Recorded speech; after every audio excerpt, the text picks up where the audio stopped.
BMS academy में आपका स्वागत है। नेक्स्ट प्रॉपर्टी जो हमारे पास अवेलेबल है वो डेसिमल प्लेसेस के रूप में। डेसिमल प्लेसेस से आप नंबर ऑफ डेसिमल का निर्धारण कर सकते हैं। यहाँ ध्यान दीजिए, फॉर्मेट में इस बार मैंने जनरल नंबर की जगह स्टैंडर्ड ले लिया है। अब मैं यहाँ डेसिमल प्लेसेस पे जाता हूँ। जहाँ ऑटो है उसकी जगह मैं यहाँ 2 डेसिमल प्लेसेस तक का स्पेस सेट कर देता हूँ, यानी कि 2 डेसिमल प्लेसेस सेट कर देता हूँ।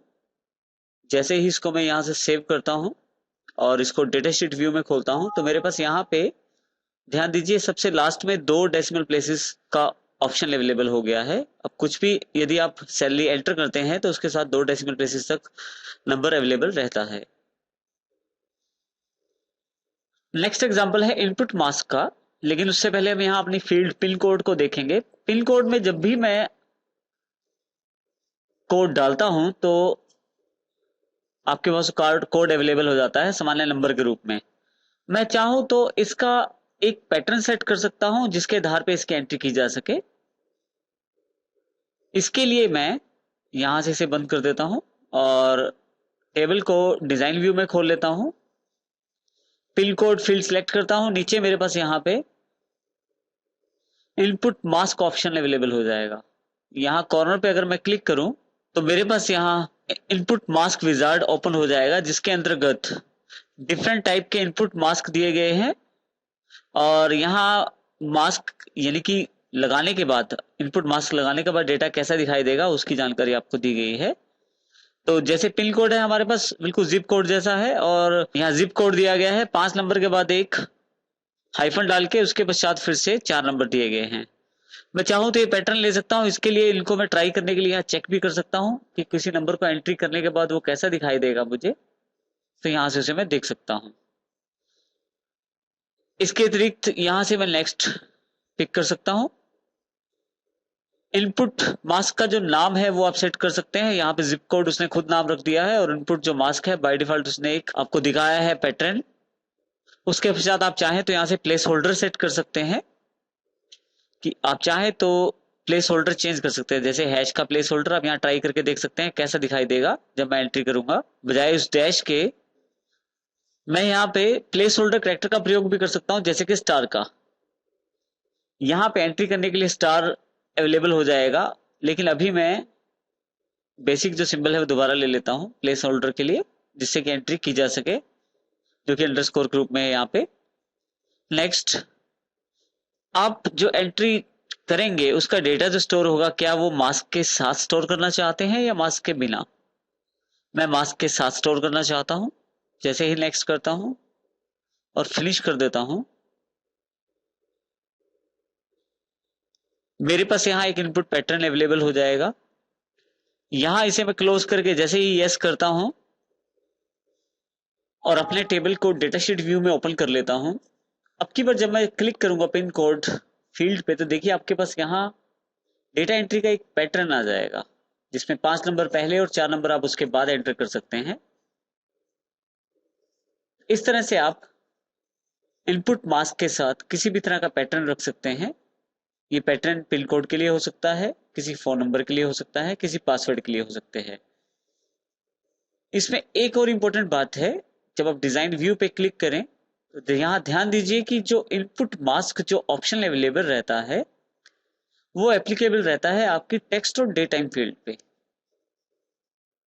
तो इसका अर्थ ये हुआ कि जैसे हम मान लीजिए कॉन्टेक्ट नंबर में अगर हम चाहते हैं मास्क लगाना, अब मैं अगर यहाँ क्योंकि उसकी डेटा टाइप नंबर है और यहाँ मास्क लगाना चाहूं तो मेरे पास एक एरर अवेलेबल हो जाएगा। ये जानकारी देगा कि जो इनपुट मास्क है वो टेक्स्ट और डेट टाइप जो फील्ड है उन पे अवेलेबल रहता है। मैं इसमें ये कर सकता हूं कि कॉन्टेक्ट नंबर को टेक्स्ट में कन्वर्ट कर सकता हूं, क्योंकि मुझे कॉन्टेक्ट नंबर पे किसी तरह की कैलकुलेशन नहीं करनी है।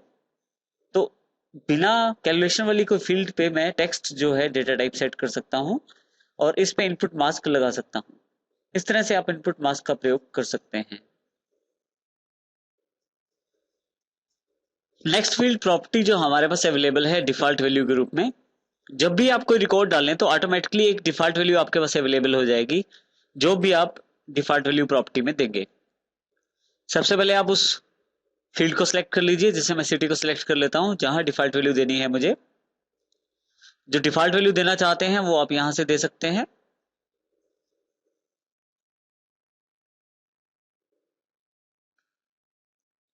क्योंकि मेरे जितने भी ट्रेनर्स हैं उनमें ज्यादातर पानीपत के हैं, तो हर बार मुझे सिटी में पानीपत एंटर करना पड़ता है।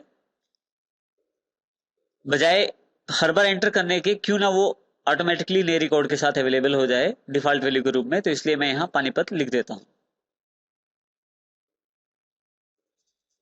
जब आप टाइप करते हैं तो उसके पश्चात डबल कोट्स दोनों तरफ पानीपत के अवेलेबल हो जाते हैं। अब मैं यहां से अपना टेबल जो डिजाइन व्यू से क्लोज कर देता हूं सेव करके, और इसे डेटा शीट व्यू में ओपन कर लेता हूं। जब भी मैं कोई एंट्री करता हूं यहाँ पे, तो मेरे पास यहाँ पानीपत सिटी जो है डिफॉल्ट अवेलेबल हो जाएगी। और अगर मैं चेंज करना हो तो चाहूं तो चेंज कर सकता हूं। और क्योंकि मेरे ज्यादातर ट्रेनर पानीपत से हैं तो मुझे बार बार पानीपत एंटर करने की जरूरत नहीं रहेगी। यहाँ पे डिफॉल्ट वैल्यू से मुझे ये लाभ हो जाएगा कि मुझे बार बार पानीपत की एंट्री नहीं करनी पड़ेगी। देखिए, जब भी मैं नए रिकॉर्ड के लिए एंट्री करता हूं तो मेरे पास पानीपत पहले ही अवेलेबल हो जाता है।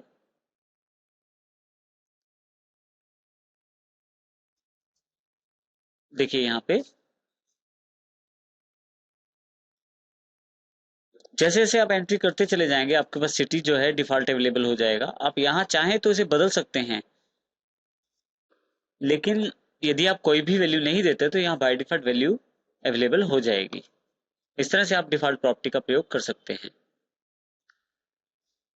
नेक्स्ट फील्ड प्रॉपर्टी जो हमारे पास अवेलेबल है वो है वैलिडेशन रूल के रूप में।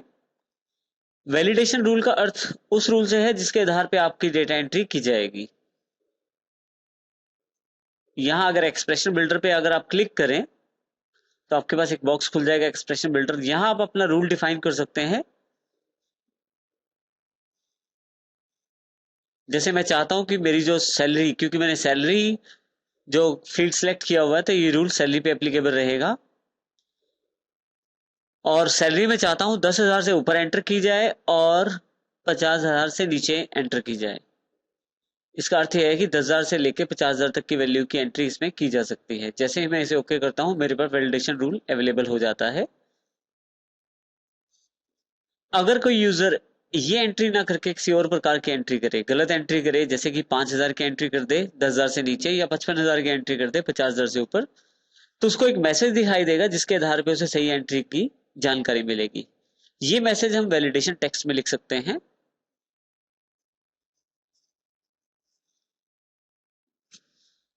मैं जो वैलिडेशन टेक्स्ट का मैसेज है वो टाइप कर देता हूं।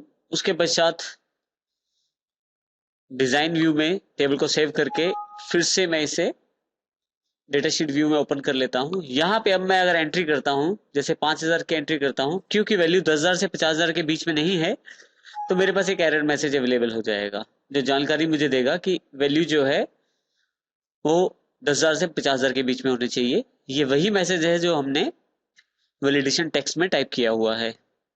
इसके अतिरिक्त अगर मैं वैल्यू 50,000 से ऊपर देता हूं तो भी मेरे पास ऐसा ही मैसेज अवेलेबल हो जाएगा।